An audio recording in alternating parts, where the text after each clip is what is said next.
Ngayong buntag mga igsoon. So ano na po ko sa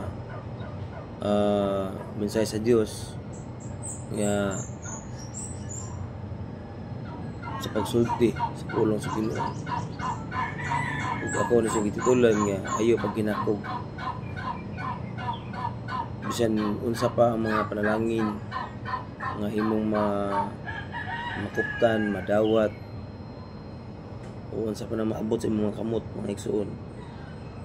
Banbahin po nga dili sama ning mensahe karon nga atong madunggan nga manghinaot ko mga igsoon nga naa tay daghang katunan ani. So ako mao ni nga pulong sa Ginoo nag-ingon unya may usa ka tawo didto sa pundok nga miingon kaniya magtudlo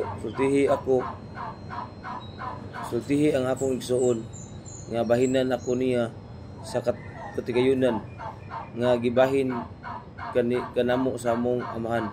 Si Jesus mitubag kaniya, kinsa may naghatag kanako katungod sa paghusay o pagbahin sa katigayunan, tali kaninyong duha. Og mipadayon siya pagsulti kinilang tanan. Pagbantay kamo og likayin ninyo ang bisan unsang kahakog, kay ang tinuod nga kinabuhi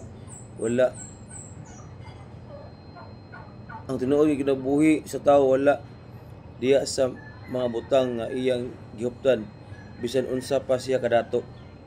Unya misugilon si Jesus kanila niining sumbingaya, dihay usa kadato nga may yuta nga mayong abot na malandong siya wala na ako'y kabutangan sa tanang kong abot kung sa may angay kung buhaton kini mo ang akong buhaton. Mingon siya sa iyahang kaugalingon, gubon ko ang akong kamalig ug magtukod ako ug mas dako diin akong tigumon. Unya ang abot ug ang uban kong mga kabtangan. Unya miingon ako sa akong kaugalingon, pagkabulahan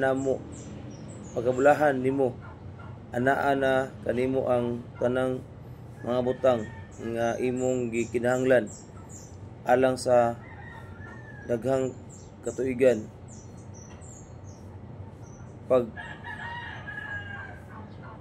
Payahay na lang kaon, inom og paglipay apan ang Dios lingon kaniya, uy buang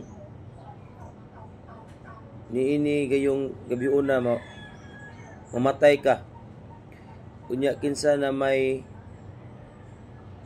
makapanag-iya niining tanang butang nga imong gitigom alang sa imong kaugalingon. Og gitapos ni Jesus mingon, mao kini ang mahitabo kanila nga magtigom og mga bahandi alang sa ilang kaugalingon apan dili dato sa atubangan sa Dios. So maigsuon maghinaot ko mga igsoon nga natay makutlo, natay masabtan ani mga igsoon nga kinahanglan diay nga dili ka angay nga maghinakog, dili ka angay nga magtigom sa imong kaugalingon. Masigson lindot kayo mga igsoon nga ang imong tigumon ang bahandi nga tuwa sa langit nga imong maangkon mga igsoon. So tiyan ka mga igsoon, ang bahandi og ang dinhi sa kalibutan og unsa ka kadato bisan pag ikapay tag-iya sa tibuok kalibutan apan dili mo maangkon ang gingarian sa Dios. So mas lindot mga igsoon paggamit sa Ginoo. Kaya nga naman nag-abot sa time sa panahon nga ang Dios nga gantihan kaniya. No? So moro gyud mga igsoon og daghang salamat. God bless you all.